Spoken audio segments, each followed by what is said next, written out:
باب نمبر 1 برصغیر میں برطانوی آمد تفصیلی خلاصہ 1 ایسٹ انڈیا کمپنی کا قیام اور آغاز انگریزوں نے 1600 آو میں ملکہ الضبط سے تجارت کی اجازت لے کر ایسٹ انڈیا کمپنی بنائی۔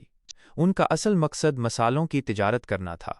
1608 امکی میں وہ سورت ہندوستان کی بندرگاہ پر پہنچے اور مغل بادشاہ جہانگیر سے تجارت کی مراعات حاصل کیں۔ 2 تجارتی مراکز اور فیکٹریوں کا قیام انگریزوں نے سورت، مدراس، چنئی، بمبئی، ممبئی اور کلکتہ میں اپنی تجارتی کوٹھیاں فیکٹریز بنائیں۔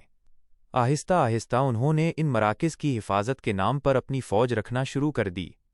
3 فرانسیسیوں اور پرتگالیوں سے مقابلہ برصغیر میں صرف انگریز نہیں بلکہ فرانسیسی، پرتگالی اور ڈچ بھی تجارت کر رہے تھے۔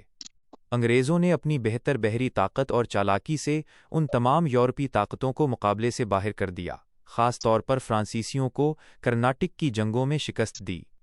4 جنگ پلاسی 1757 پہلا بڑا سیاسی موڑ بنگال کے نواب سراج الدولہ نے انگریزوں کی بڑھتی ہوئی مداخلت کو روکنے کی کوشش کی، لیکن انگریزوں نے نواب کے سپہ سالار میر جعفر کو غداری پر آمادہ کر لیا۔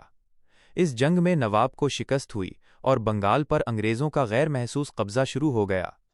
5 جنگ بکسر 1764 مو اور دیوانی کے حقوق اس جنگ میں انگریزوں نے مغل بادشاہ شاہ عالم ثانی اور نوابوں کی متحدہ فوج کو شکست دی۔